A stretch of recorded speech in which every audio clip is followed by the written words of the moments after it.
through factual and accurate stories and contents. Corruption kills three things and makes a society. Representing the interests of the people and giving them a voice. Voice of the People TV is here to stay towards building a fair society. VPTV, Voice of the People Television, truly a voice for the people.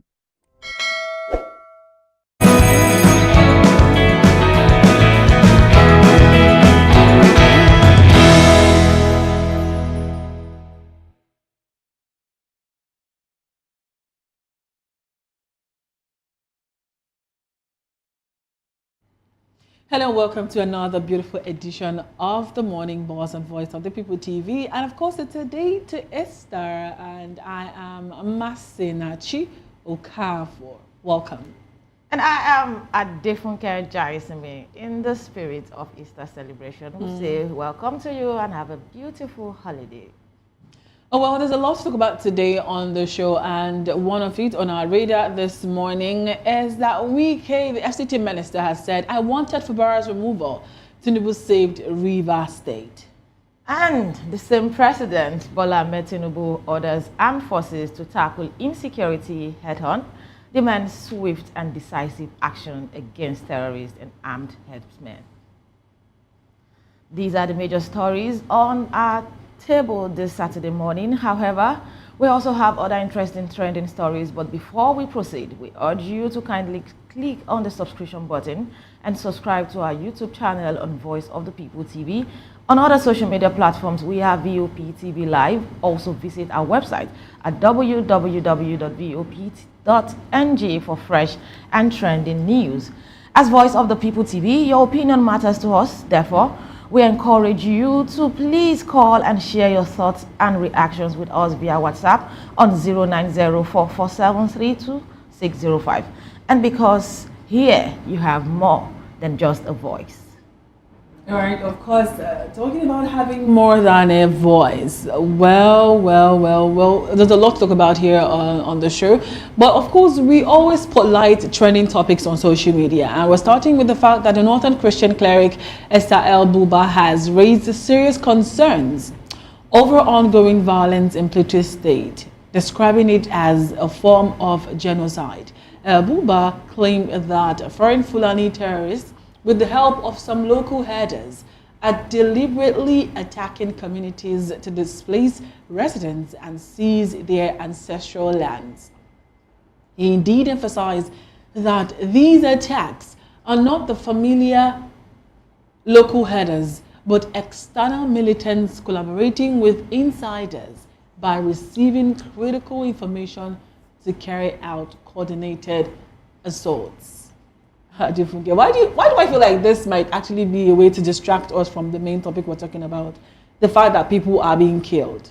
It's really sad that people have been killed, and I'm just going to say this from my heart. Even it's interesting that we're in the media space, so we know what happens around the world. Even in countries that have been declared war zones, you don't get to hear such numbers of deaths every day. And it feels like it's no longer news. It feels like it's no longer a big deal.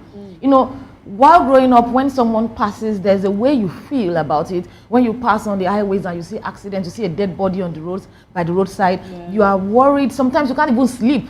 As a child, I experienced that. Even growing up, as an adult, traveling, when you see things like this by the roadside, you have nightmares. But these days, we don't even have to wait to read them on the cover pages of the national dailies. It's everywhere. On social media, you wake up. So for some people, they don't even want to open their phones in the morning anymore. Because you wake up, whether you're scanning through WhatsApp status, you are seeing gory pictures, videos on social media everywhere. And it's becoming normal. That's the sad thing. Humanity has changed. The standard expectation for humanity is gradually changing. And what you see now is just like, oh, 71 people dead, and we just move on like nothing actually happened. People are being sent out of their homes. People, like their ancestral homes, not like they relocated outside the country, not like they're strangers. Their ancestral homes, governors coming to say that over 64 communities have been taken over by strangers.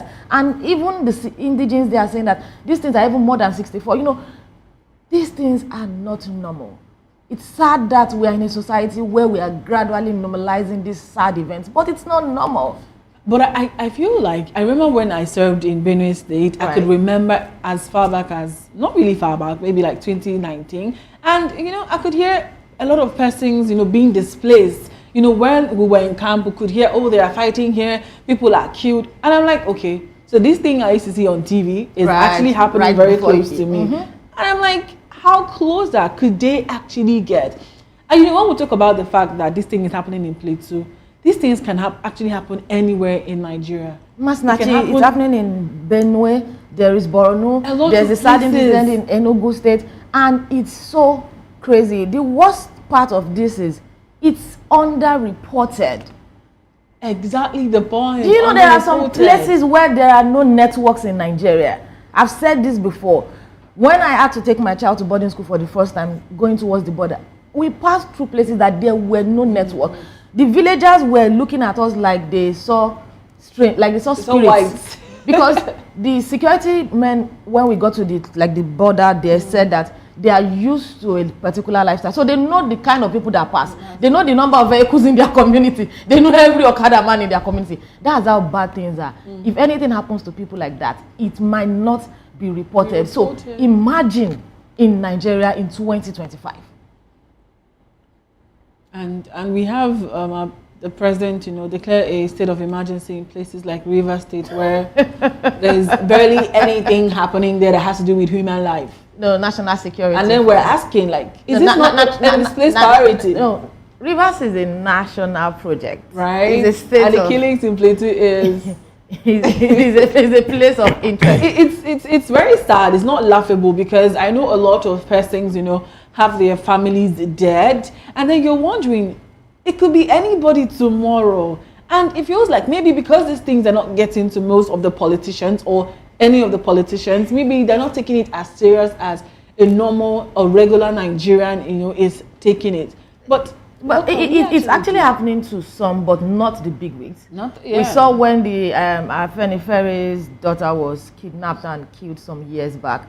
That was one of the reasons why the Amotekun became a project that had to fly. We saw when the killings happened in Owo, then the governor then was in Akete of blessed memory, was in Abuja. He had to return to the states to commiserate with his people, identify with them, understood their pains.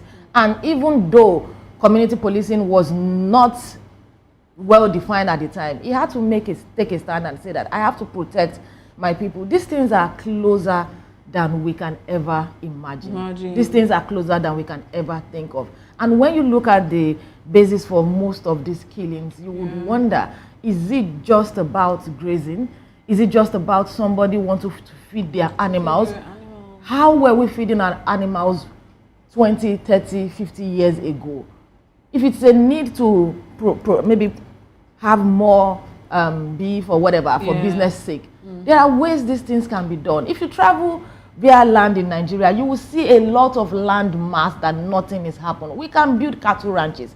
We can do a lot of stuff. Government can invest in these people. This is beyond farmer-elder clash. And most people would wonder if this is, you know, a low-key cleansing or something, because we have a lot of Nigerians that are dying. And it feels like there's really nothing or very minimal thing done about it. But then there's something that the governor of Edo State actually said that caught my attention. And that's the second topic that we have for this morning. Maybe you should actually take that. All right, so in Edo State, the governor has declared the death penalty for kidnappers. He stated that he will sign death warrants and enforce strict laws against insecurity. He revealed that a new law passed by the Edo State House of Assembly mandates death by hanging for kidnappers and allows the government to demolish and confiscate properties used for crimes.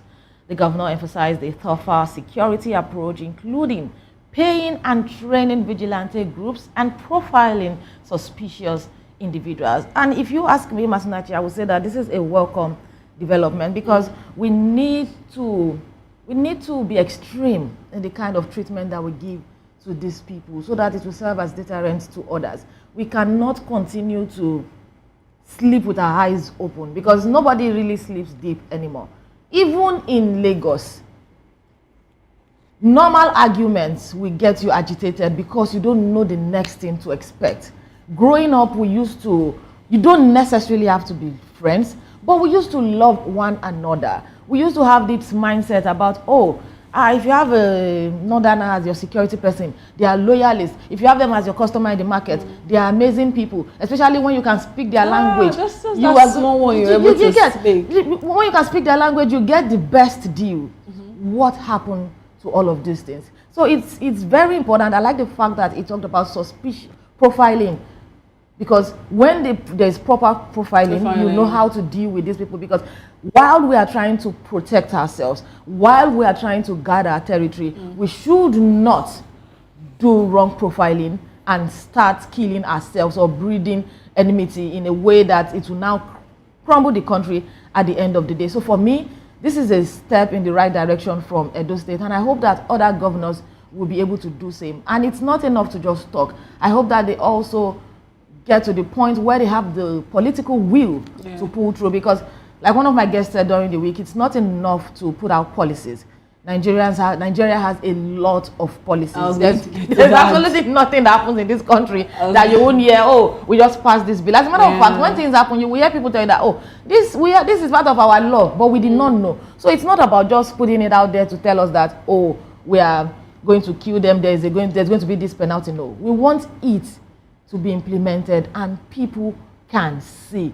Maybe we'll start behaving better, because we cannot continue to live like this. Just like you talked about, implementing it. Nigerians are not Jesus Christ. It's only Jesus that died for the world. Only Jesus. When I was going through social media, I noticed that a lot of persons were like, this thing you just said now, you guys, maybe by tomorrow now you hear that they've called him to withdraw his statement about the measures meted on the kidnappers. And I was like, okay, so are you guys saying that the governor will not be able to stand by his words that he has said? So that's why I talked about political will. Political will. Because the state has a right to bringing up laws and enacting those laws. So whatever the conversation might be from opposition, when things like this happen, you will get reactions. Absolutely. You wake up, as a matter of fact, before we finish this show, we can start getting something group of whatever stand against. You are in your village, you are in your region, and you are standing against the kidnappers. Like, what's going on? You are in your village, you are sleeping and waking up, you are in a different region, and you are reacting to what is happening in my community.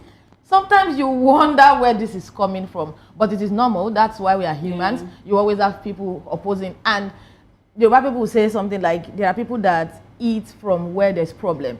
So there will always be people like that they will always wait for situations like this so that they can come out and talk. When they talk, make noise, Facebook will pay them money, they will get views, and at the end of the day. But if the governor is serious about this, if he is standing by the whole attitude that he is going to protect the lives and properties of the people of Edo State, I don't think that this will be a problem.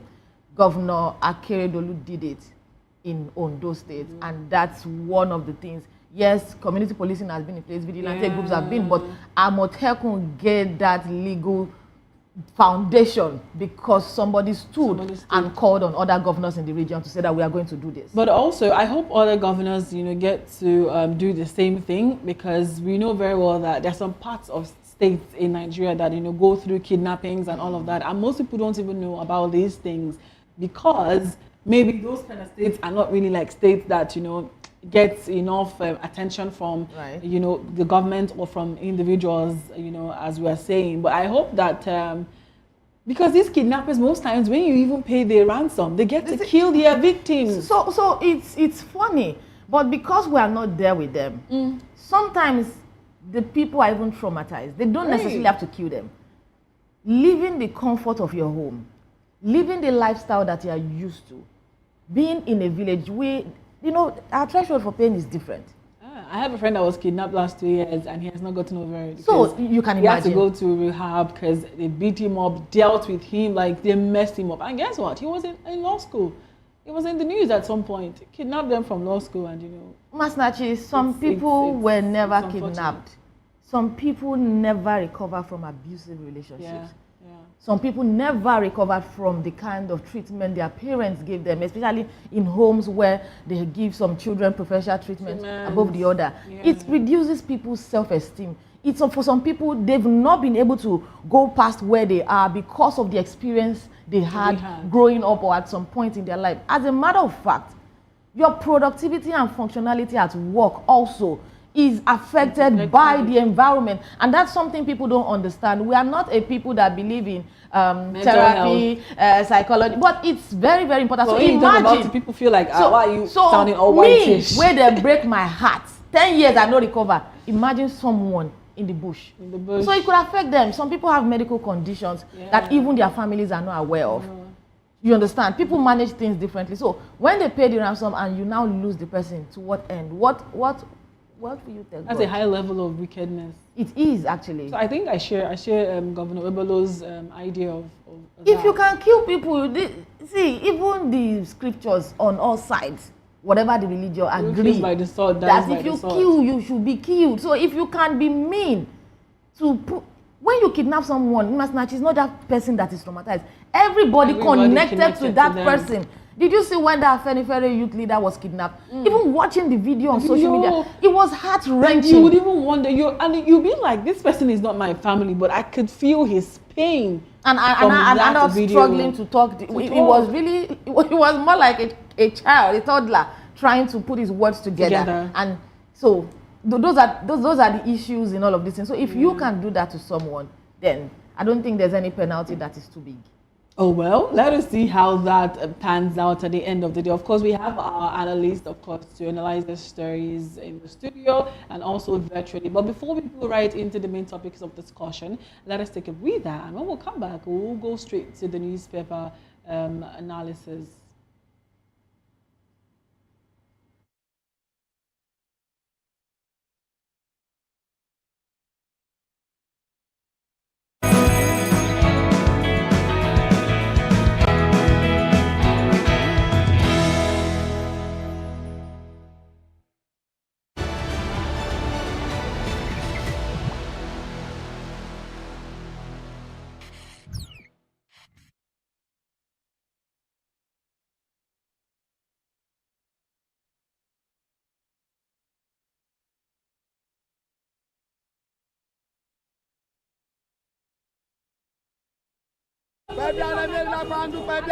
Good morning. It's the start of a beautiful day. Or start your day right with a healthy dose of news from the views on the street We go to bed empty hunger.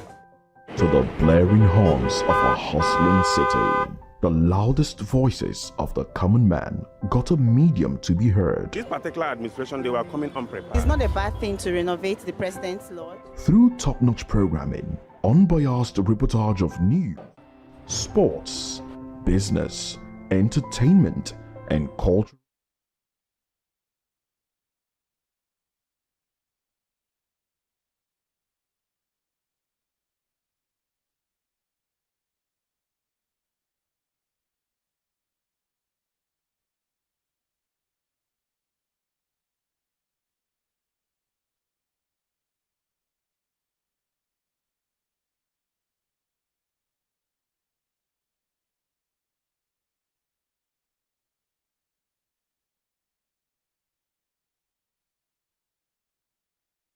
Rich stories and contents, Corruption kills three things and makes a society. representing the interests of the people and giving them a voice. Voice of the People TV is here to stay towards building a fair society. VOP TV, Voice of the People Television, truly a voice for the people.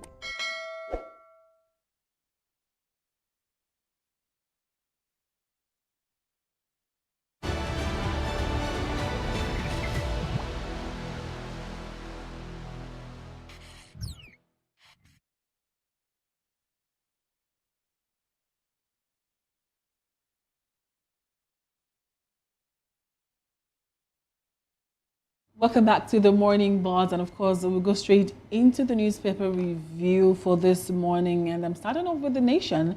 And the banner headline says, Easter, Tinubu orders decisive action on security. Why? And then the subwriter says, why Nigerians must remain hopeful by President.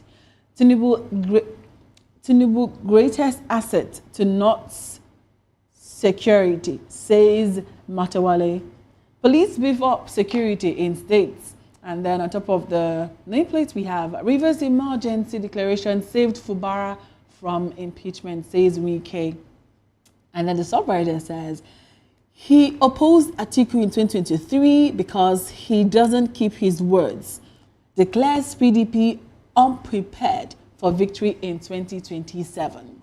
Suspected headers kill 17 in 2 Benue local government areas, says police. And then the subwriter says governor announces plan to hold security summit. Moving down, we have Natasha. Police investigate attack in Kogi family house. And then that penalty awaits kidnappers in Edo, says Okpebolo. IMF recommends tight monetary policy to lower Nigerians' inflation. And then, of course, under it, we have police deny Boko Haram arrest in Lagos. And of course, we have with us in the studio Mr. Peter Anosike. And then we also have virtually, our guest virtually. But before we get right into that, let me start off with Mr. Peter Anosike. There's a lot of things that I've read out here on The Nation. I don't know which of these stories you would love to react to. Well, I want to react to the banner headline, Tinubu gives security people orders.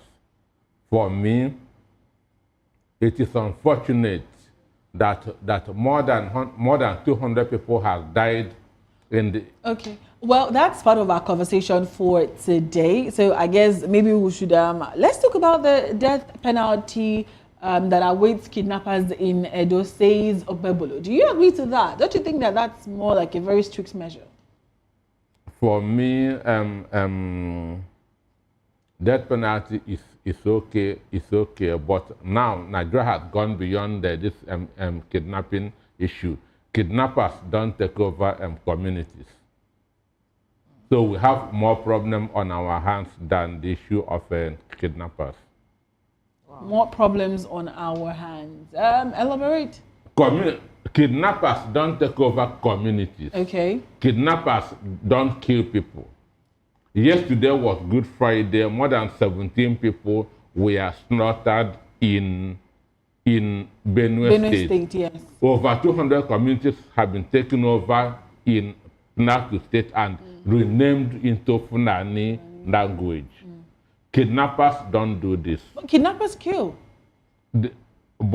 Kidnappers but kill. But not on this. So we have problem on our hands more than the issue of kidnapping. Okay, but, so what you're I'm trying in support of death sentence. Okay. So what you're trying to say now is that the scale, when it comes to killing, the kidnappers are not the major issue now. They're not for the business major sake. issue. So what we have now is insecurity, and that's your major concern because it's worrisome on a Good Friday having that number 17 people killed. I mean, we can't even be too sure. It might just be more than 17 people already. Yeah, there's a very interesting header I saw here that says, police deny Boko Haram arrests in Lagos. For me, they want to make that statement that to calm down people's nerves. Because here, we are not vetting anybody in this country. Even Nigerians in Nigeria are carrying Nigerian passports. Togonese in Nigeria are carrying Nigerian passports. So the Okada rider that you see, we assume that they come from Kanu, Kaduna. Some of them are non-Nigerians. So if police confirm that they arrested Boko Haram in Lagos, it will throw a panic. So for me, the best thing is to deny it first of all and find ways around it. Because Lagos seems to be the safest state in the country. Seems to be. There's a lot happening in Lagos City as well.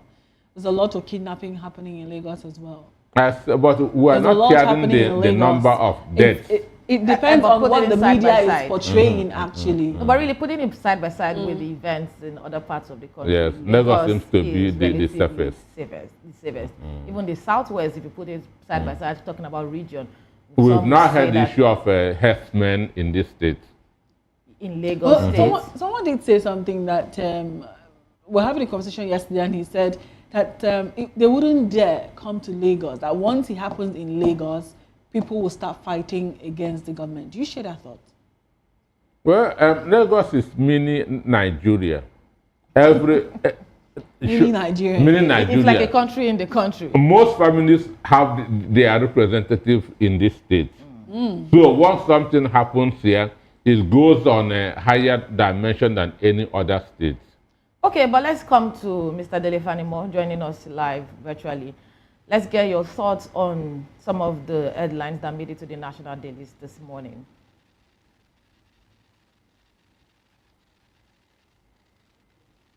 Can you hear me, Mr. Fanimo? Yes, I'm here. All right, please go ahead. Good morning. Good morning. Morning, Adefunke and Ma. How are you today? Very well, thank you. Merry Christmas in advance. Yeah. Happy Easter. Very happy Easter in advance already. I'm already in Christmas. Well, I've not seen the chicken. Very soon. So what are we up to now? All right, so there's a lot to talk about here on the Nation newspaper, but because we have one of the main topics as our main topic of discussion, let us move to Saturday Independent, where we still have a lot of killings and all sorts. But then there's an Easter message that the president put out, and he says, "My resolve to restore peace, security remains unshakable," says Tinubu, and we know that he is in France. And, we have a lot of killings in Nigeria happening in Plateau, happening in Benue State. And a lot of persons are saying that they do not think that the president might mean what he has said as regards, the Easter message that he has passed to his citizens. How do you react to that? See, for me, talk is cheap. You can decide to say whatever you want to say till eternity. And if your resolve does not reflect what you are saying, nobody will take you seriously, and people will just assume that you are just trying to posture around and make yourself heard without any action. We have seen presidents, we have seen governors issuing out such threats in the past, and insecurity still escalates to the point that everybody in this country today is afraid of one thing or the other. And so for me, if you order people to do certain things, there is a way you order. I was telling somebody yesterday, I said, if you approach a lady as a man, there are 3 different types of no. There is a no that will say no. You know that that person is serious, that the curtain is drawn. But no, now it's an encouragement. Then another no will say, oh no, which means acceptance. So there are, just like in government, I recall that there was a particular governor that most governors signed with red biro. But there are different pens. This particular governor, if he wants your file to be KIV, keep in view, he signs with red biro. But the Accountant General knows that this one is meant for KIV. But you will carry the impression that the governor has approved my money to be paid. Then there's another one that says in pay when money is available. It's still the red biro. There's another one that says pay now, another red biro. So if anybody is saying, I'm ordering my security chiefs to make sure that they route Boko Haram, route bandits, route herdsmen, and there is no push towards that, then it's as good as not saying anything at all. I've not seen that resolve in this current administration, particularly the president, who is the commander-in-chief of the armed forces, that look, regardless of who is behind these people, let us for once be decisive and let's stop this bloodletting. Okay. Until we do that, then we're going nowhere. These people, they didn't come from the sky. They didn't come from Jupiter or Mars or Mercury. But they came from within. and they moved from one particular place to the other. Where is the place of intel that these people cannot be curtailed? Sonny Shehu was so miffed about 2 weeks ago. He called Fulani youths and told them that, look, I'm a Fulani, but I am not happy, I'm not proud of the kind of profiling they are giving our people. Okay. Talk to your guys to stop these killings. Talk to your guys. Talk to them to address these issues. That's how concerned somebody like Shoni is. All right, thank you very much, Mr. Fanimo. Thank you very much, Mr. Fanimo. Insecurity is a big problem for us in Nigeria, and of course, everything that can be done to put a stop to this is priority for Nigerians now. But let's quickly look through the cover pages of the Saturday Sun this morning. Saturday Sun.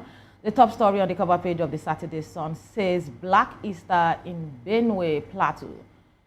Blood continues to flow in Benue as herdsmen kill 17 in fresh attacks. Anxiety in Plateau communities over fear of armed herders invasion. Peace has eluded us when it's needed most to celebrate. This is coming from one of the residents, and we have the stories on pages 4 and 5 respectively. At the top of the mass, we see 2027 Wike coalition of parties, SDP, can towards Tinubu. Yabaigi, ADP presidential candidate, says Nigeria practicing autocratic system of government. These stories are available on page 20 and 21 respectively. Calling me YouTube queen not an insult, Wumi Toriola says this, and that story is on page 15.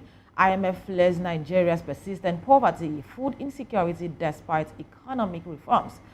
On page 2, Word World, groom elopes with mother-in-law days before the wedding. Funny, sad, interesting one there. But also we have on the page 30 of the Saturday Sun, Wike, I will only forgive Fubara if he shows true repentance, says state of emergency saved suspended Rivers governor orders. And finally, on the cover page of the Saturday Sun, on pages 13 and 14, how I cope as pilot's wife mother. This is coming from Ibironke Rotimi Olajide, Africa's first female Embraer 195 to E2 pilot. Well, interesting stories there, but let's move away from the killings and all. Let me come to you, Wasiu. Can you hear me? Wasiu, briefly talk about some of these stories to us. Which of the stories made it for you, please? Good morning. Good morning. So nice to be here. Please, can I get a recap, because I think I had issues in it. Okay, it's just a wrap up. We just summarized some of the stories that made it to the national dailies, and it's been the Black Friday story. But on the flip side, one of the presidential candidates in the 2023 election is saying that coalition parties cannot take Tinubu out of office. Wumi Toriola saying that calling her a YouTube queen is not an insult, and a Nigerian pilot also share experience how she copes as a wife, mother, and a career person. And finally, Governor Wike, Minister of FCT Wike, saying that the state of emergency in Rivers State only saved the suspended governor from removal. So let's get your reaction.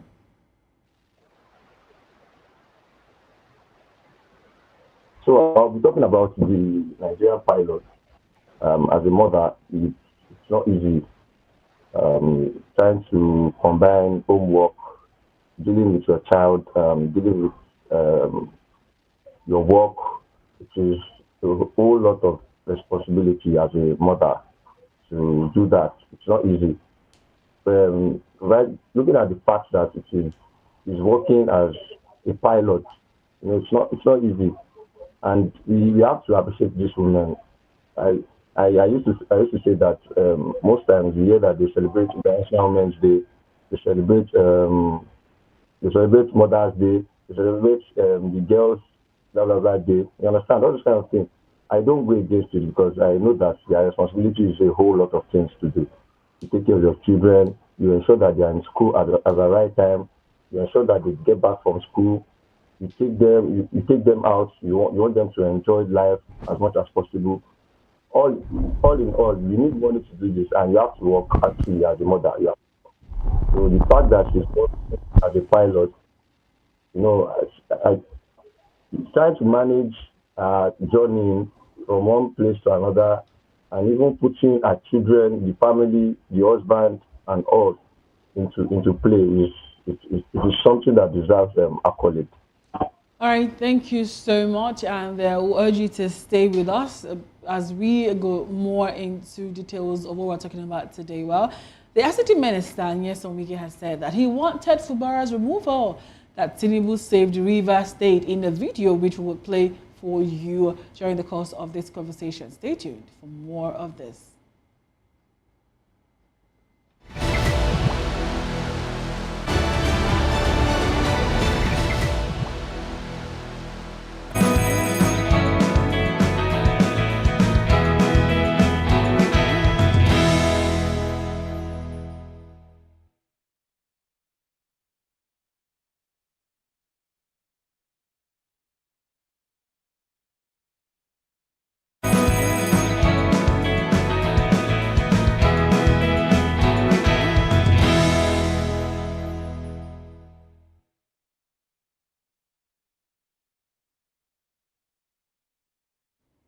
Welcome back to the Morning Buzz this very beautiful Saturday morning. Well, the Minister of the Federal Capital Territory, FCT, Nyesom Wike, has voiced support for President Bola Ahmed Tinubu's declaration of a state of emergency in Rivers State, revealing his initially pushed for the removal of Governor Siminalayi Fubara.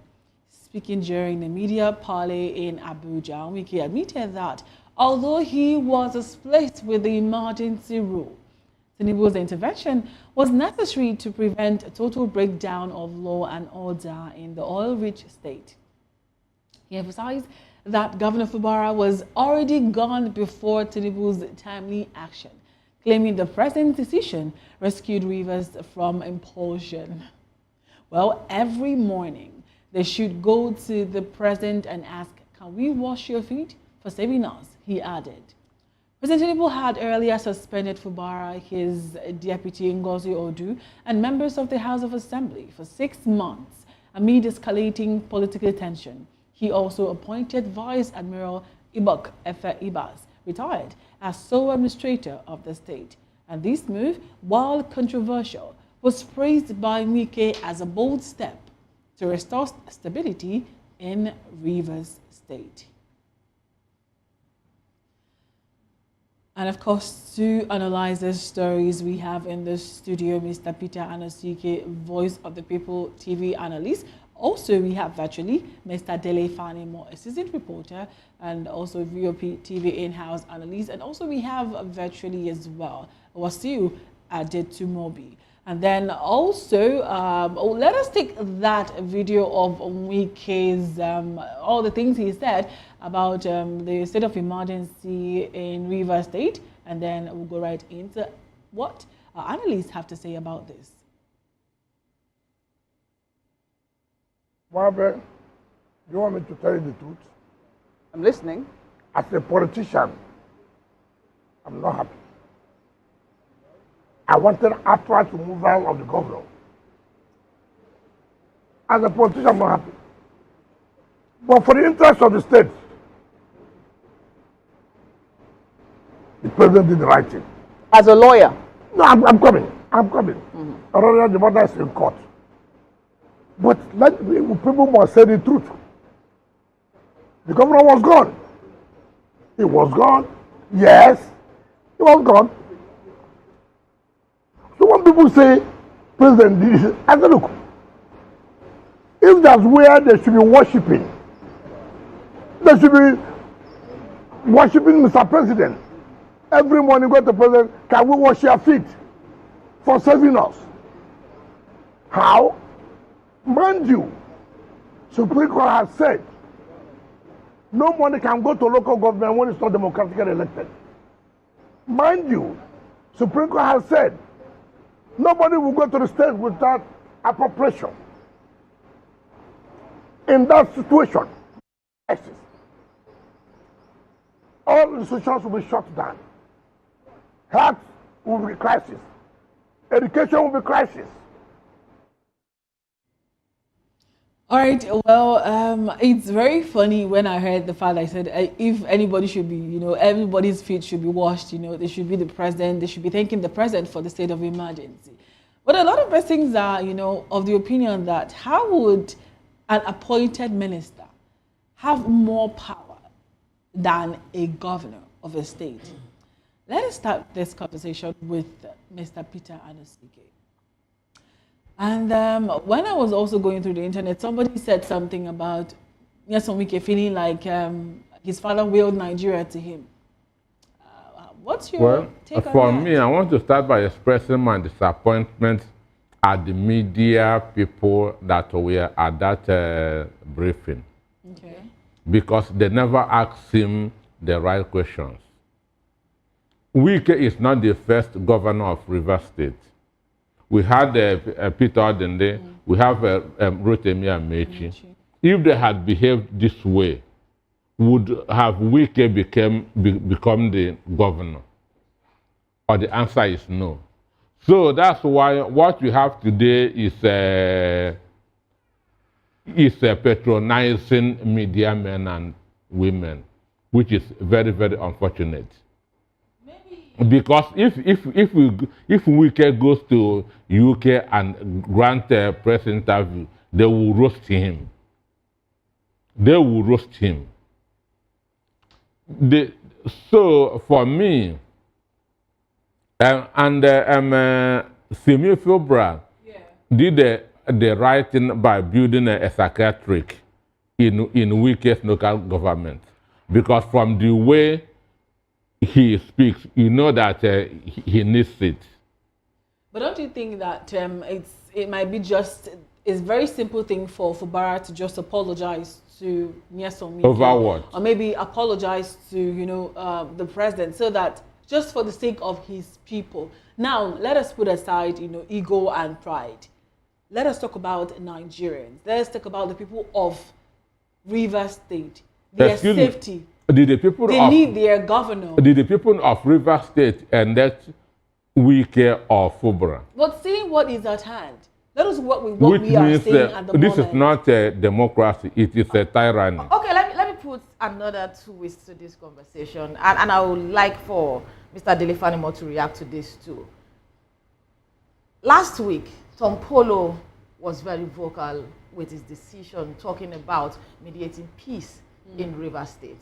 And he clearly stated while addressing his people that the relationship between Nyesom Wike and Fubara is a relationship of a father and child, which is natural to turn sour in some situation.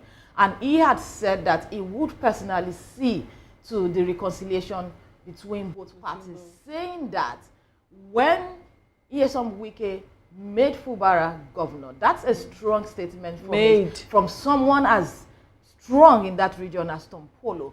He said that when Governor Nyesom Wike made Fubara governor, that none of the people were there.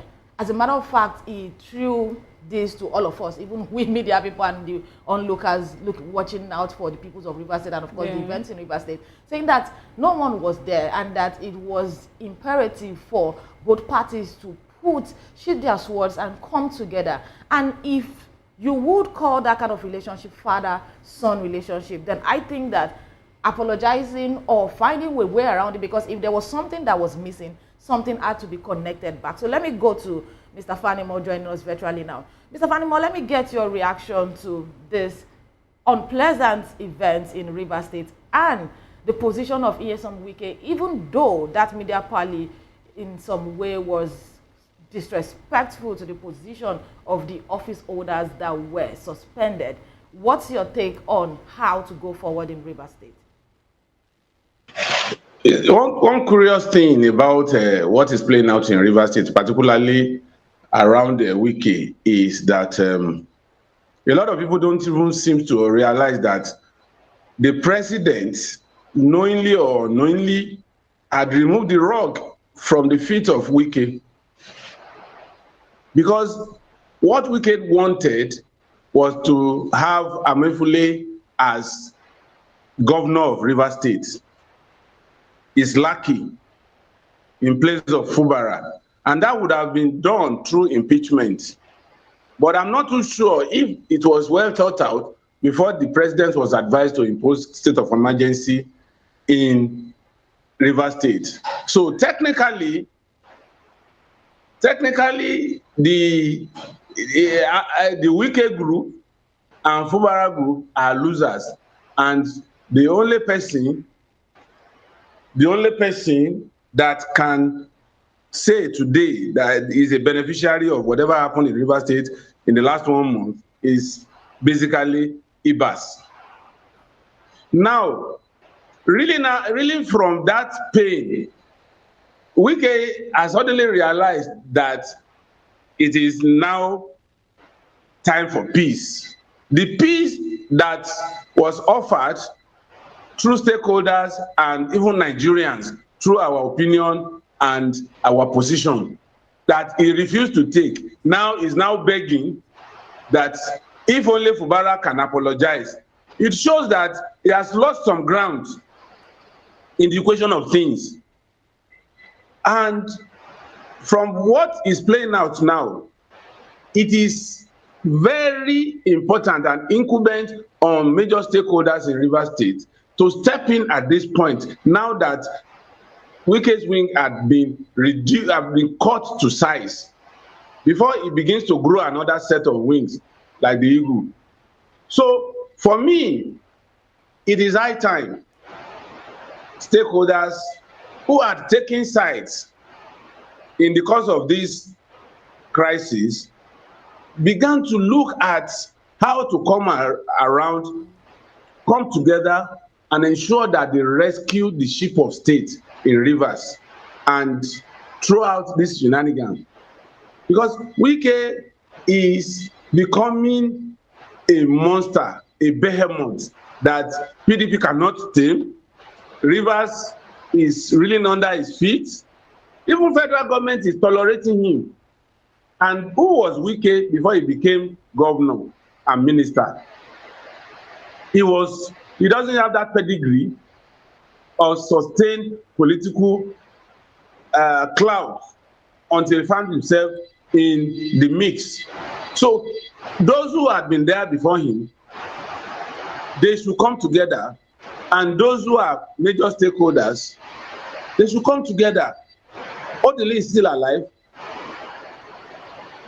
Omeya is still alive, and some other people in Rivers State, some military administrators that served in other states that have this experience and exposure, they are still in Rivers State. All right. Let them come together and face this behemoth head on.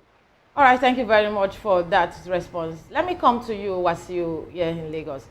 Can you hear me? Yes, I'm with you. Okay, so let's get it from a youth perspective. What's your take on the position of Rivers State in all of the problems, crisis, wars happening in Rivers State?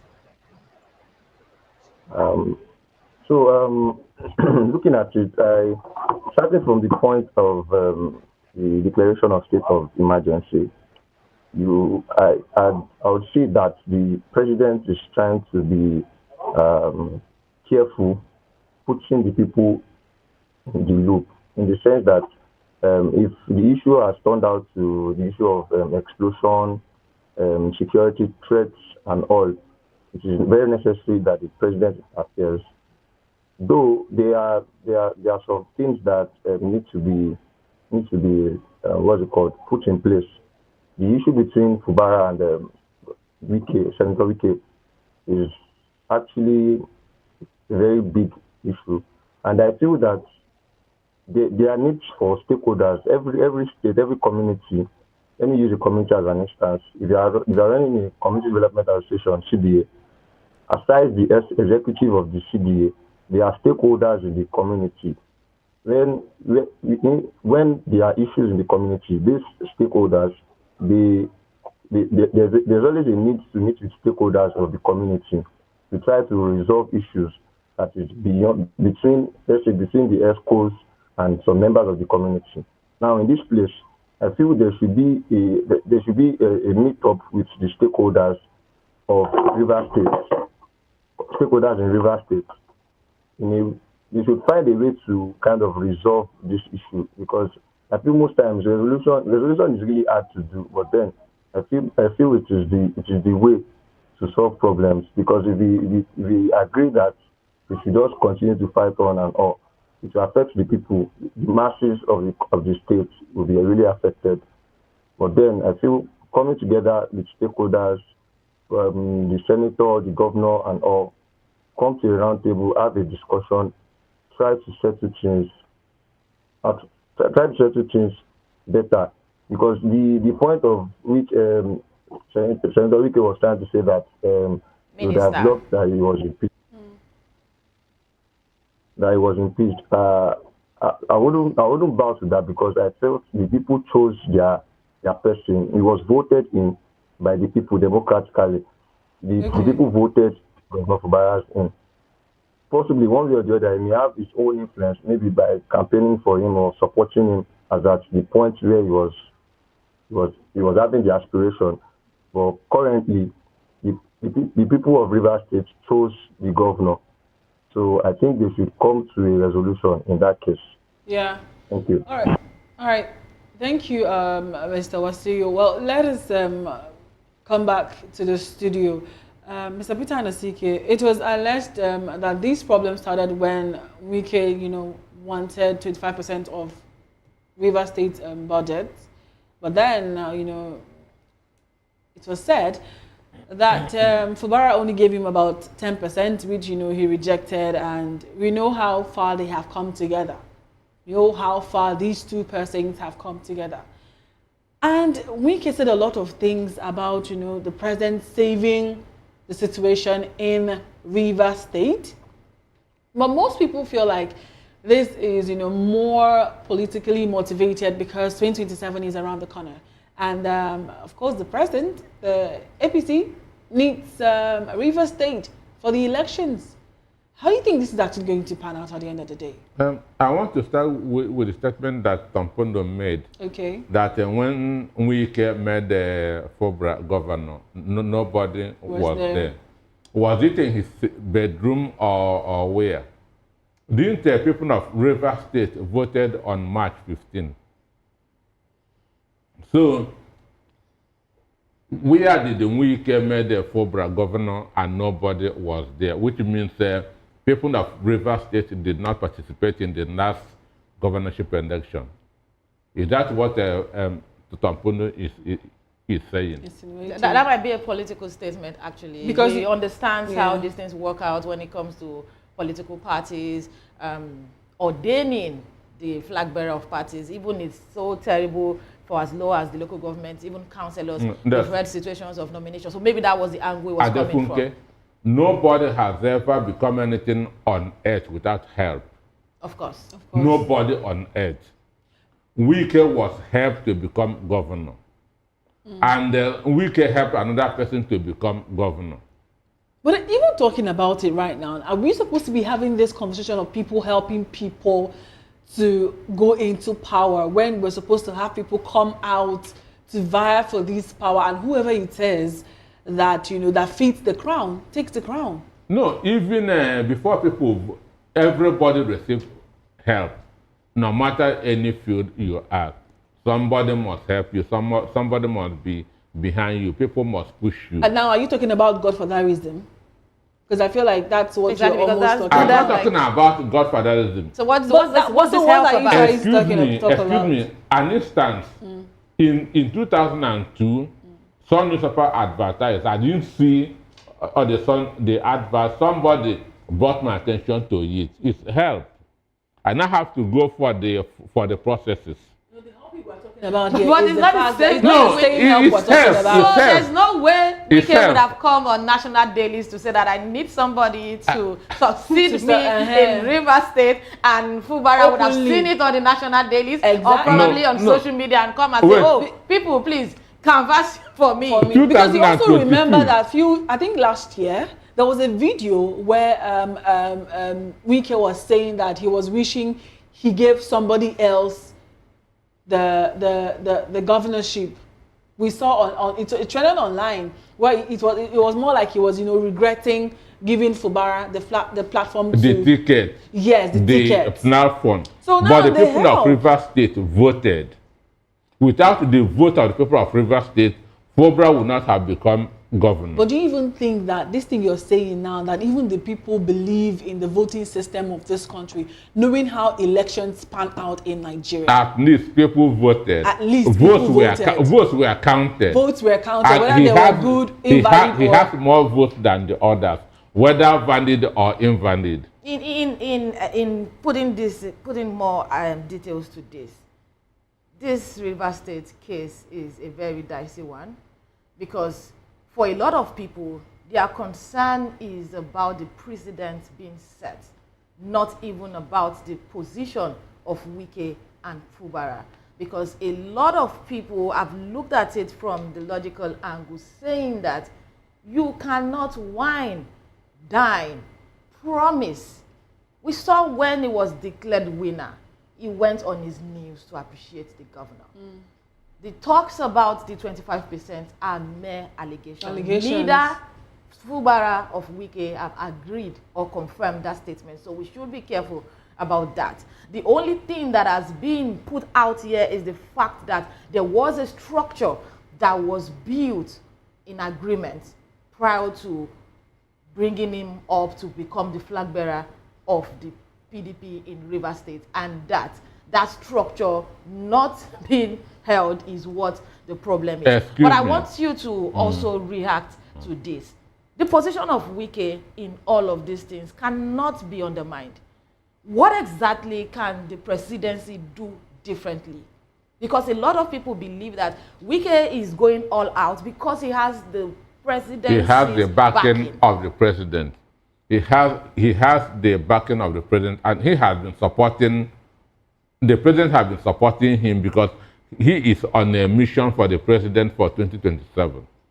He has always been. He has always been.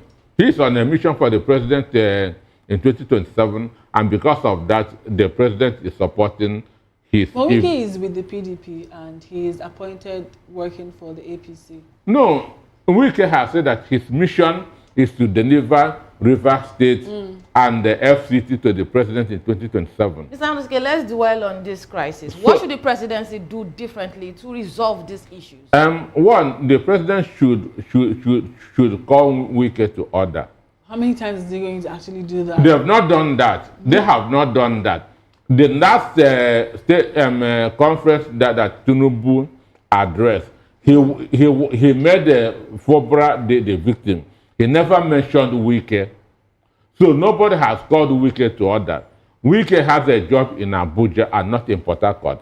But every Saturday, Sunday, Wike is in Port Harcourt. Is that the same way that Omahi goes to Ebonyi State? You can't be too sure. Omahi is not he's not having controversies. Is it wrong for anyone to retire home every weekend? I'm not confirming it. I'm not saying that is right. I'm asking if it's a problem for anyone to. He has a job in Abuja. He should focus at his job in Abuja and leave Rivers for Rivers people. Let us know if Mr. Dele has a different view about this, because Mr. Peter Nsike said that Wike has not been called to order. But we know that from everything that we have seen Wike say, he sounds like somebody who even has. He said that it was said that, you know, it feels like he has even more power than even the governor of states. And we know very well that if he is working for the presidency against 2027, anybody who sees this would, of course, the presidency would not want to, you know, cause any harm come to him because of his interest in 2027.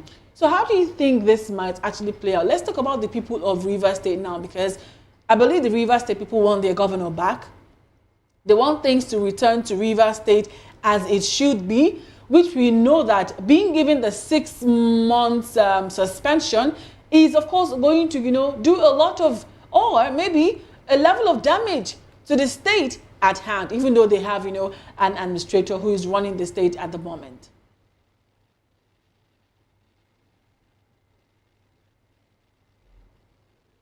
Let me say this. sometimes you wonder how Nigeria is configured, to the extent that pseudo powers are exercised as if it's a constitutional power. Before, I recall when Tinubu was alive, if Tinubu does not have any lever to federal government, if you go to his house and slap him, if his boys wants to react, they'll say, no, leave me alone, leave me alone. But as soon as he gets that hold on that lever, you'll be his first victim. And that's what is playing out in Rivers. We know that without the presidency giving Wike that sweeping powers, he wouldn't have dared a Fubara as a sitting governor. Because if you go through the constitution of this country, a governor and a president is configured to be like an emperor with sweeping powers. But to the extent that such powers can be or may be mitigated by the legislative arm. But in this case, Fubara has all the powers behind him, and he wielded it to hilt. But that is not to say that it's the ideal situation, and it's quite unfortunate. You see, I've always said one thing: if you think like a rational human being, then politics is not your domain. If you look at things from my idealist point of view, then politics is not your foray. You shouldn't even come near politics. It is quite different from the way an average politician will look at issues. Yeah. All right, Mr. Fanimo. Mr. Fanimo, let's hold your thoughts. We have a caller. All right, please go ahead. Sorry for that. You know, for me, it is within the domain of the Rivers people to move forcefully through protests, through agitations, and making sure that Wike's powers are whittled down. Because without Wike's powers being whittled down, there won't be rest for the average Rivers people. And when there is crisis in a particular environment, you can't expect development. You can't expect progress. Now, everybody, in spite of the fact that that place has not turned to a bedlam, everybody would automatically now watch his or her back because of any implosion that could happen any minute, any hour. So Wike is at the center of this thing. How to reduce the powers of Wike is what we should be discussing, not that Fubara will come back. That is sure, he will come back. But before he comes back, the sole administrator that have been unleashed on Rivers had a mandate before he was brought into Rivers State. And of course, he has nothing to lose because he's not from Rivers. So he can do anything he likes and return back to retirement. Okay, Mr. Fanimo, sorry, let's hold your thoughts again. We have a call. Good morning. Good morning. I wanted to join in the conversation. Franklin from Germany. All right, thank you very much. Let's get your thoughts. Yeah, so like what the man is saying, that if you think rationally in Nigeria, then politics is not for you. That is why our politics and our development is a little bit backwards, because common sense is no longer common in Nigeria. Wike is not the only former governor that have helped somebody to become a governor, and he's not also the only former governor that is a minister. But Tinubu, because of, like Dere Farotimi said, that if you don't fight the system that brought Tinubu, it will bring something worse. The system that brought Tinubu have made a lot of impunity to be legalized in Nigeria.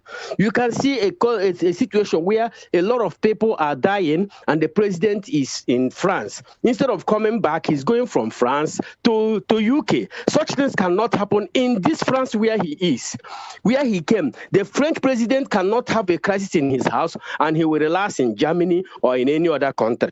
So, and Nigerians are very, very, very docile in holding their leaders accountable. That is why a lot of impunity. Who is Wike, a minister, saying, I wanted the governor to be removed?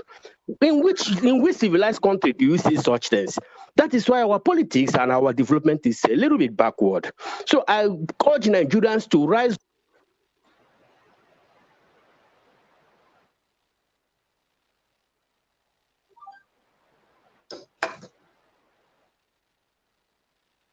Submission. That call came in for Germany, and the caller has reacted to the position of Nyesom Wike and the government in everything that is happening in Rivers State, saying that the president of the Federal Republic of Nigeria being in France at a very critical and sensitive time where Nigerians are dealing with a lot is very insensitive.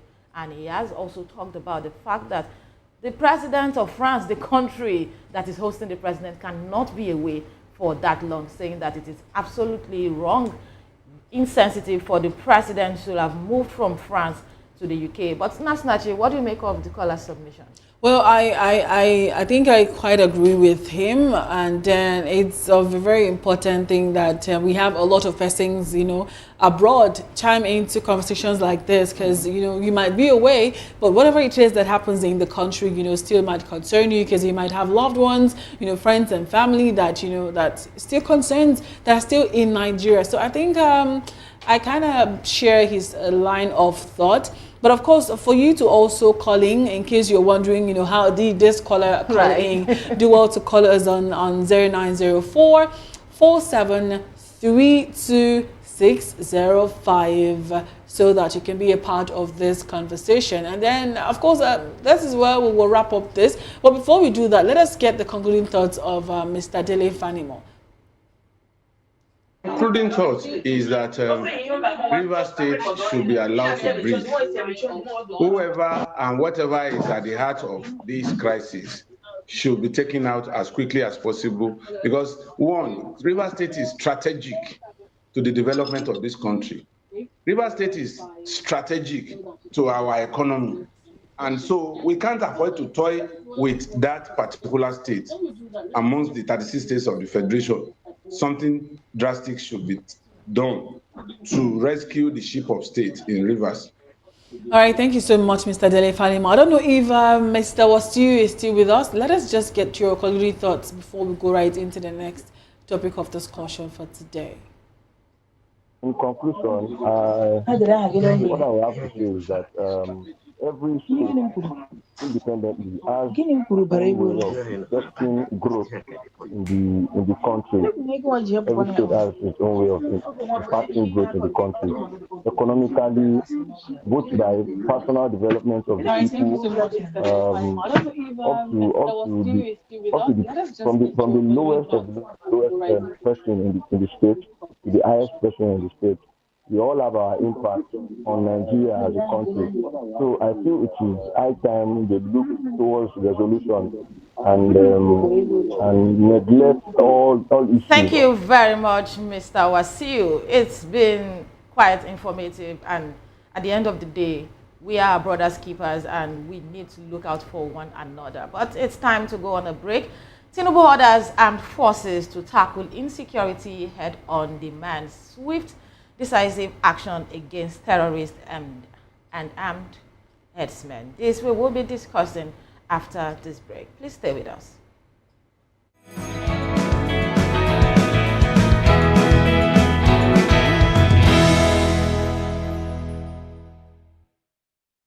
From the views on the street, we go to bed empty hunger, to the blaring horns of a hustling city, the loudest voices of the common man got a medium to be heard. This particular administration, they were coming unprepared. It's not a bad thing to renovate the president's law. Through top-notch programming, unbiased reportage of news, sports, business, entertainment, and cultural documentaries. Voice of the People 90.3 FM became a symbol for 21st century media. And now, a new baby is born. Voice of the People Television, VOP TV, youthful, full of vigor and penchant for excellence in the continent's media space, exposing the wrongs, applauding the rights, dissecting the news without fear or favor, through factual and accurate stories and contents. Corruption kills three things and makes a society. Representing the interests of the people and giving them a voice. Voice of the People TV is here to stay towards building a fair society. VOP TV, Voice of the People Television.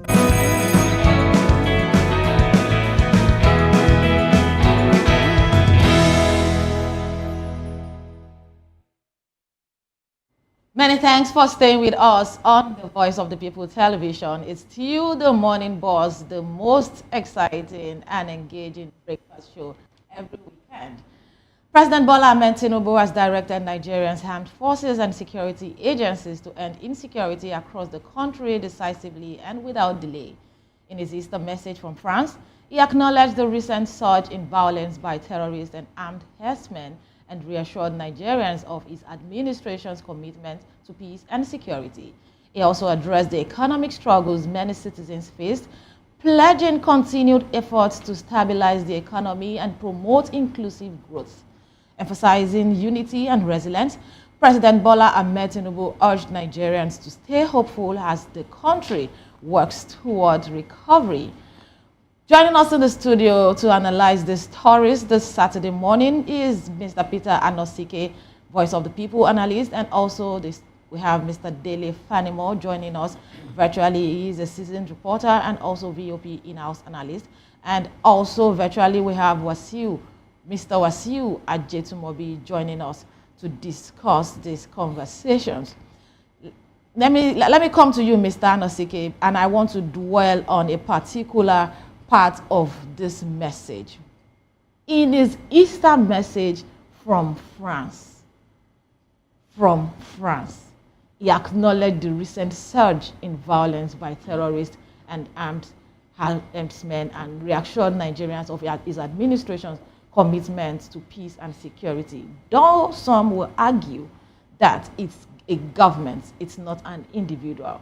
But the president, at a time where we should be celebrating, but we're having black celebration in some part of the country, which should be a general thing for all of us. What's your reaction to this? When some herdsmen struck out to war, you remember the story? Yes, very well. The governor was at Abuja at that point in time. Yes. What did he do? He returned to Akure immediately. The Akure do not return to Akure immediately. Understand? Because his presence is very, very important.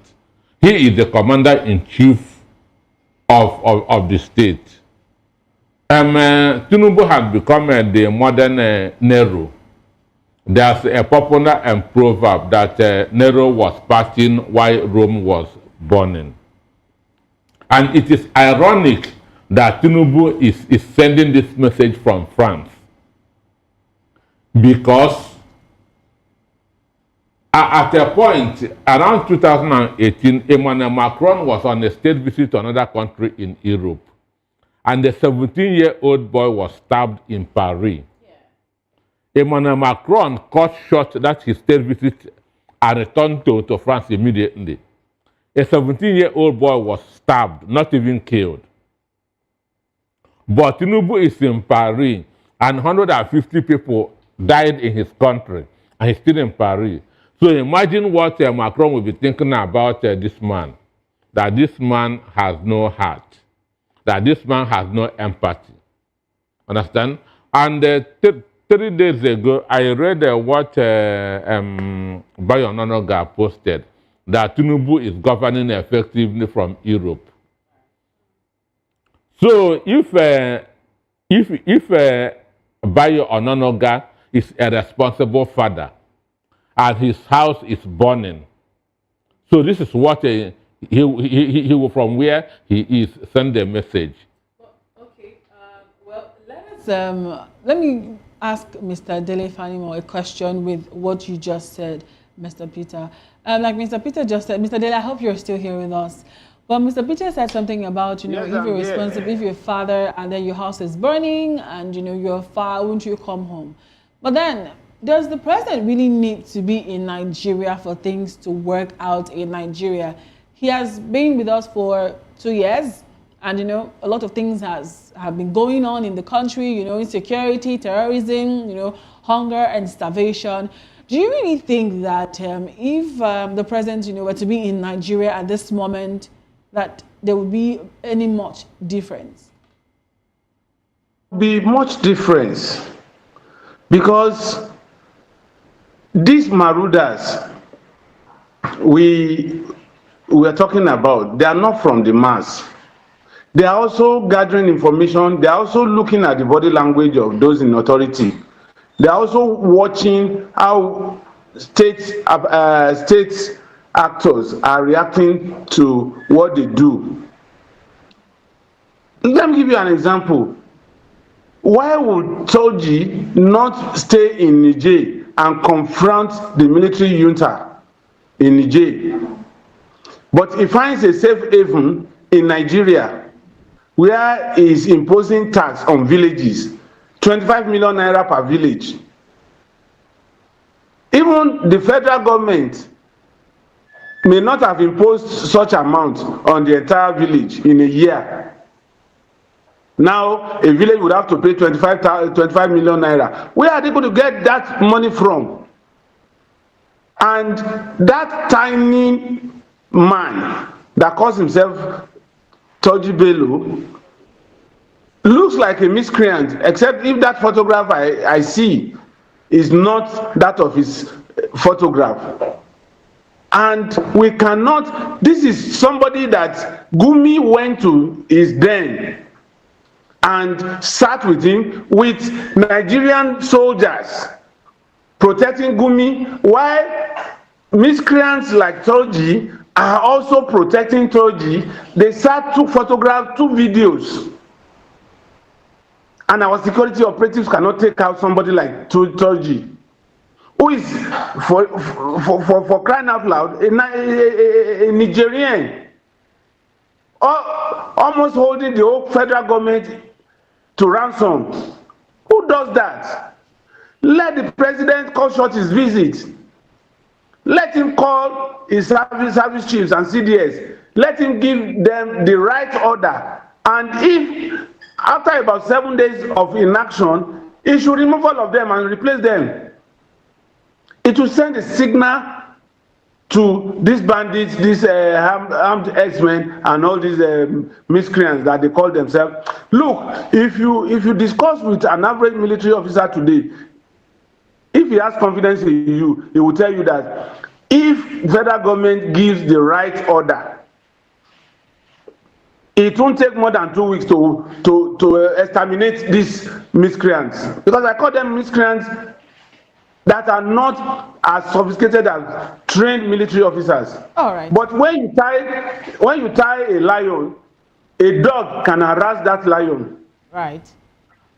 How many times have they pursued these Boko Haram people, these bandits, that just at the point of catching up with them, a signal will come from above and they will tell them to retreat? Who does that? Okay, so thank you very much, Mr. Fanimo. We don't have that political will. We don't have it. The Air Force can take out all these Toji and his boys, though there will be collateral damage. But that is essential for us to have peace in this country. Okay, there will be possibilities of collateral damages, which I mean you can take when there are situations like this. But let's get. And that's collateral damage of voters. So, unfortunately, but really, is it enough to always condemn killings? Is it enough to always order immediate actions? These things have been happening over and over again. At the prime of all of this during the good luck Ebele Jonathan, it might not even be as bad as what we have now, but that felt like that was when we started feeling the heat of insurgency. There were condemnations. The opposition that are now empowered now had idea of how everything should have been done differently to achieve a saner society. But here we are in 2025, and the president is still condemning killings and calling for action on insecurity. How long are we going to do this? This is April. I know before June ending, the president will give another marching order. Understand me? So what we're having is a marching order after marching order. When you commission somebody is receiving salary for a job, does the person need another order? Understand me? So they have been commissioned, they are being paid with our money. The issue is, and they really know where this thing is coming from. Mr. Tarike, let me cut you there, because you said something now that they are being paid with our money. Is it even fair on us that we can't even sleep with our eyes closed anymore? Who protects the common man? Nigerians are dying. Nigerians are crying. It is a story of not knowing what to expect next. Let us put the situation of the security forces on the side. They make excuses in some cases, they speak out loud in some cases, we'll do this. But yes, that is on the part of security agencies. Let's talk about the Nigerians that are being affected in all of this. Is there hope for the regular, the everyday citizen? There's one Thomas Hobbes who came with a concept that life in the world has become brutish and short. That's what life has become in Nigeria, brutish and short. And this is affecting the psyche of every Nigerian. You cannot travel from point A to point B. Every day when you listen to news, you hear more bad news than good news. Open the pages of the newspapers, you see, you read more bad news than good. This doesn't give you confidence. It doesn't give you hope. Understand? It doesn't give you, you are not even sure of the next 1 hour. Everybody is suspecting each other. Right. Profiling in your mind, even when you are not a security officer, because everybody is a suspected either armed robber, kidnapper, terrorist. It's that terrible that even when I take on public transport, I am always You'll be looking at on the faces, edge. Understand me? Like I come into a vehicle and I see a lot of guys and I'm like, okay, I don't want to be in this vehicle. And even when I see guys and women, I remember, oh yeah, women are now among. Exactly, because I don't think I want it's to not hear. even about seeing a lot of guys. Seeing a lot of guys. Last night we had some logistics issues here, and I had to use public transport at about past 10 p.m. Trust me, I was standing at one point, there were buses coming, but when I look into the buses, and I see the kind of faces, even I saw women carrying children, but they were not looking. So there's a part of me that was thinking, is it that they're angry or something is wrong with them, or these people they're trying to purposely put a mean so, face. know, we are at the point where you are standing by the road now and you have to call on God. You have to ask for the Holy Spirit to help you to decide on the bus that you want to be on, and traveling has become a nightmare. We see a lot of persons, we see them, sharing videos online of, gunshots, and you see a lot of police checkpoints. And I'm wondering, what are these police checkpoints for if Nigerians cannot be sure of their security? Nigerians cannot even, most Nigerians are not able to maybe afford a 150,000 naira flight fare. Are you joking? And when you've not eaten, and you've not eaten, How much is the minimum wage? you can't fly, you can't use the airlines, and you still cannot commute with the roads. And then I want to ask this question towards you as a young man. How do you think that this young generation would be able to tackle the insecurity in this country? Let me start with Mr. Dele Fanimo, because I mean the young persons, most of us, we're having a brain drain in the in the medical line. We have a lot of our doctors traveling. We have a lot of Nigerians trying to gather up 20 million Nigerian money just to travel abroad to work as caregivers in countries that we can be better than if we work on ourselves and if the government decides to work, do their jobs in Nigeria. And we're having all of these things. And where do we even start from? Is this how we're going to live? Is this how we're going to, be able to live as young people when all of us are trying to leave Nigeria? Who are we really leaving Nigeria for? We're still plenty. As yourself as one of the people that want to live in Nigeria, because your generation, at the slightest opportunity, want to get out of this country. But that's not the long-term solution to this problem. For me, there are systematic ways of achieving good governance and development in Nigeria. And it starts with you and I. There was a time in this country that, as brutal as military officers that took power were, Nigerians were able to confront them. It was not the wish of IBB to step aside when he stepped aside. It was as a result of pressure both within and without the country. And we had a colony of people that are ready to lay down their lives. The likes of Bekor and Sonkuti, the likes of Chima Ubani, the likes of Gani Fawehinmi, the likes of Pa Modu, the likes of Comrade Olaoni, and so on and so forth.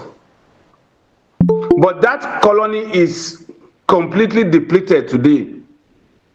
What we have are charlatans. And the moment you detach yourself from governance, you are giving those Lilliputians the opportunity to ride roughshod on you, and you don't have a choice other than to accept whatever they dish out. I was watching a video. A whole member of House of Reps couldn't express his thoughts clearly on the floor of the House. He couldn't present a bill. And this is the kind of person that will be in National Assembly, and majority of those there are like that. The money given to them, they didn't use it for the purpose for which it was meant. Some were, the House of Rep members and senators were given salaries of 13.8 each, but they would rather give this money out to thugs that will protect them and begin to hail them as sycophants. So we are already in the second half of our journey. But those of you that are still strong and playing the first half, you need to really organize yourself to formidable cells. And through these cells, you agitate, you protect, you protest, which is within the ambit of the law, without making it violent, and insist that we want a change. They may not agree to your position at the first instance, but over time, when it is consistent, the likes of Chima went through jail several times, but they never gave up until he had an accident and died. Bekor Sonkuti visited jail. Fela Anikulapo Kuti went to jail. Gani Fawehinmi was more inside the gulag than in his house in his lifetime. Today, how many of the Gani Fawehinmis do we have? How many of Chima Ubani do we have? How many of Kanu do we have? Everybody wants luxuries of life. And this is what these politicians are playing on. They know that we are not resilient when we ask for our rights. So all they do is to manipulate us, give us crumbs from the table, and everybody goes back to celebrate and forget about it. The youth of today should be particular and intentional in being aware of what goes on in government. That is the only way out of this. All right, thank you very much, Mr. Dele Fanimo. Hello, Wasiu, can you hear me now? Yes, good morning. All right, so talking about President Bola Ahmed Tinubu calling for immediate action on insecurity while being far away in France, Nigerians are concerned. We don't want to dwell on the part of the security agencies now. We want to dwell on the part that affects you and I, young people in Nigeria. What's the situation like for you, sleeping, waking up to the news of uncertainty every new day? Insecurity is ravaging our society, and the young people need to take a stand, according to Mr. Dele Fanimo. So what's your position? First of all, I think the matter of security is a matter of all, because I know that being secured in a community requires the awareness, it requires that every individual in the community is actually sensitive to the environment. So the matter of security in Nigeria is a whole lot of is a big thing to discuss actually. Then security in Nigeria, we have to all be active, aware, sensitive to what we can do. We have to just be collectively. We need to liaise with the police, liaise with every security agency personnel in our local community. Okay. Mr. Wasiu, is this position from a place of living in Lagos State and not having the experience of the people that are daily faced with the challenge of being harassed, maimed, and killed? Or you just want to be fair with your judgment on these issues? Because really, people are being killed every day. There is uncertainty in the land. So if you say that security is about everyone, how much can a civilian like you do in the position where you are being faced with armed men? Being faced with by armed men, it's first thing first. If I'm faced with a gun, I'll have to run for my life, for my dear life. That's the truth. So you understand that uncertainty about security issues in Nigeria has been on even before this period, and I think the government is the sole proprietor to actually act instead of talking. Most times we just hear them talk that, okay, we have to tackle insecurity, tackle insecurity. But then there are a lot of actions that should be put in place by the government, because naturally a citizen cannot single-handedly chase somebody with a gun or with a machete or any armed object. So I feel the government is in the sole position to act instead of talking. Most times you used to hear the word, we are going to tackle insecurity, and on the long run you still hear that this number of people died due to attack by armed men. So I think the government needs to really act. All right. And as well, we should take measures in our communities also. So Okay, thank you very much for your response to that. Let me come back to Mr. Anosike in the studio, because the president in that statement emphasized on the importance of unity and resilience. How long can we hold things together? I want to talk about the issue of the youth. Okay. There are 4 things that's affecting them. Understand me? Number 1 is social media. Social media has created a lot of distraction. Understand me? They don't really care that what government is doing anymore, because I imagine myself when I was my son's age. I was in the secondary school when Chima Obano was in the university. I was going to protest with university students. The vice chancellor must not have water in his tanks, while water is not running in the hostel. All of us will march to the vice chancellor's house and pour out all the water, so that everybody will starve. That's where it begins. Understand me? Yeah. Then another thing is this cultism. Before this Acts Buccaneer and so on and so forth, the youth have just government as their problem. Understand me? But when cultism came in, I'm in Acts, I'm in Buccaneer, I'm in Pirates. So they are already divided. They are now seeing each other as enemy, no more government. Well, these fraternities did not start with our youth today. It started with our great-grandfathers. No. It didn't start Assisted today. by your own generation. And you cannot say that our youth are, they don't pay attention to the politics that happens in Nigeria. They do. Because if not, what are they doing about it? 2023, I know a lot of Nigerians, young Nigerians, that never wanted to vote, but they did. And what happened after the vote?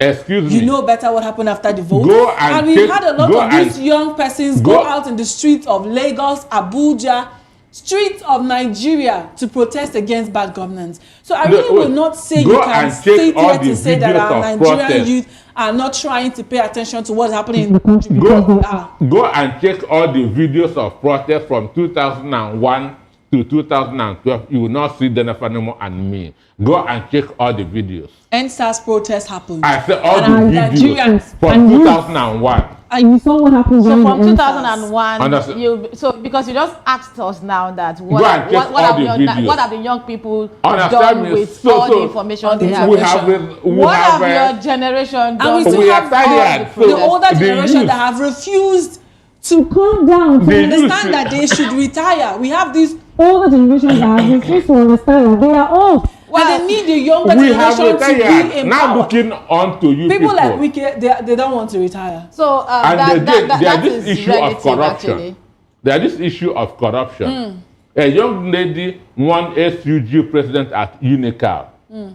She appointed 52 SAs. 52 SAs. Senior special advisors. An SUG president and a female. Okay, Mr. Imagine when that person is given that becomes a governor or a president. Okay. And again, you see, SUG president, SUG1 convoy.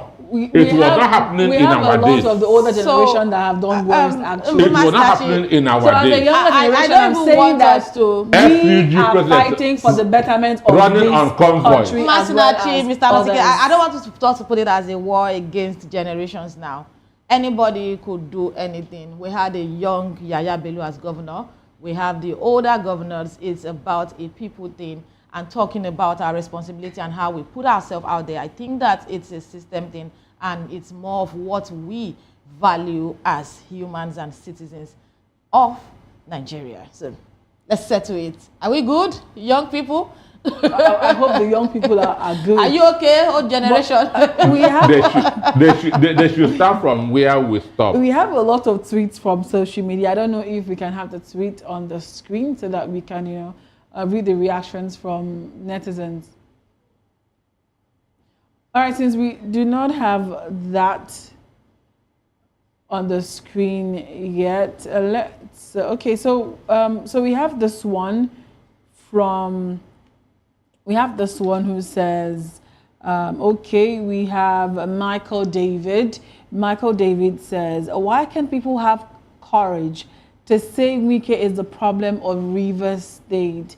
Want to remove governor at all costs because he's not doing his biddings. And then we also have BDM who says, Tinubu issuing orders from abroad. And then we have Gladys who says, time shall tell.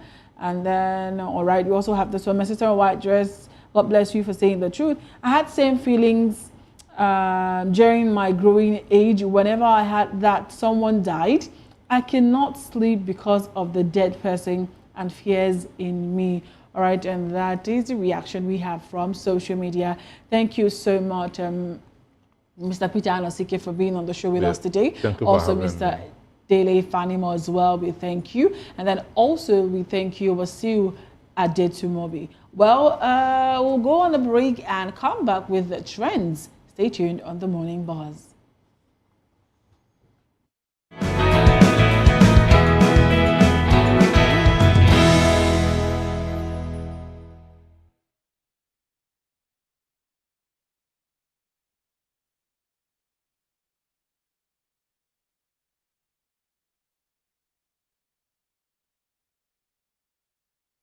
From the views on the street We go to bed empty hunger.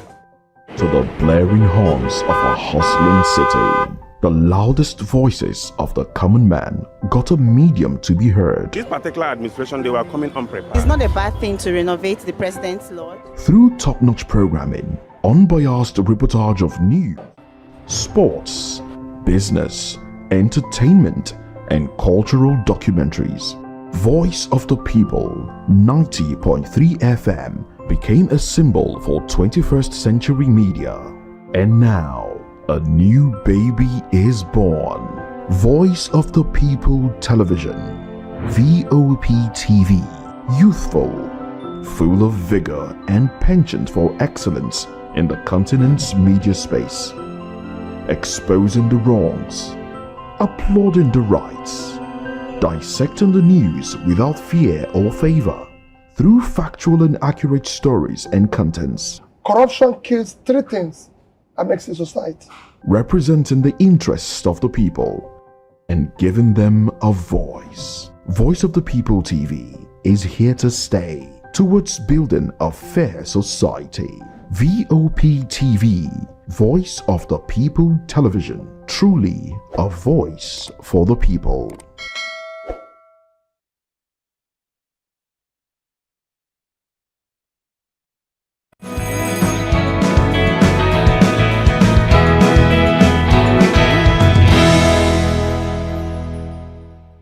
Welcome back to the show. It's Trends on the Morning Show and Saturday special edition. I hope that you are enjoying this long weekend. It's a holiday season celebrating Easter and we are here for you. But let's get the gist started.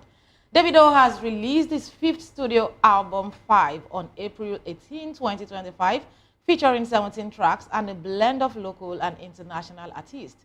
Nigerian stars like Omale, Victoni, Odumodu Black, and Chike appeared on the album, along with global acts such as YG Mali, Shensi, Chris Brown, Victoria Monet, Becky G, Musa Keys, Daju, and Tesi. The album highlights Davido's global appeal and musical versatility. About that, 5 album, 5th studio album titled 5. I think this is coming after Timeless. So after you say that this is timeless, everything is timeless. Now it's 5. I think first the most important thing is to say congratulations to Davido putting together such a masterpiece and having such internationally recognized stars on his project is a big deal actually, because even from the Nigerian stars to the global acts, you would agree that these are choice artists. But what do you expect from Davido as always, Omo Baba Olowo, the swag and the enthusiasm to come in all of it? Seeing Odumodu Black and Chike in that album. What was it about Odumodu Black? Why did you start from Odumodu Black? Well, I'm not a fan of Odumodu Black, but I'm a fan of Chike and Chris Brown. Oh my God, Chris Brown and Chike. I cannot wait to listen to this album because I feel like Davido has put in a lot of work, because I remember a few weeks ago he had a private listening party, and he somehow released a little bit of what the album was going to look like, which people criticized. And people were like, okay, there's so much piano in the song, he should do this, he should do that. So I believe that he took that advice and maybe, tried to bring out something better than what he brought out before. But I hope that this album fetches him a lot of money, because I mean that is the aim. Why most of them get to sing, right? Of course, Timeless did good. And in terms of criticism, I think that it is important for every business, every sector, as a matter of fact. Even as journalists, you sit here, it's important when you see messages in your DM telling you that, oh, I feel like you should have done this or that. At the end of the day, it's not to change who you are. It's not to change your style. It's just for you to be able to absorb more people's opinions and build a better person. For Davido, like I said earlier, it's congratulations. Putting all of this together, it's no small feat, and it must have involved a lot of work, even though I am not a fan.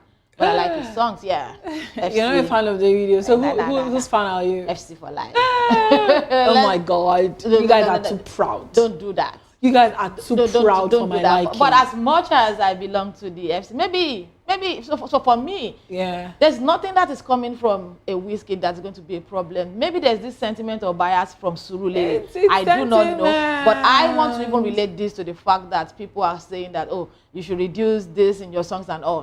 For every artist, for every talent, there is a target audience. There are fans that, regardless of what is being put together, they will always stand by you, and that's why you see these people top charts on streaming platforms. If you're not a fan, you might not even understand. Sometimes you listen to songs and you're like, what is this person saying?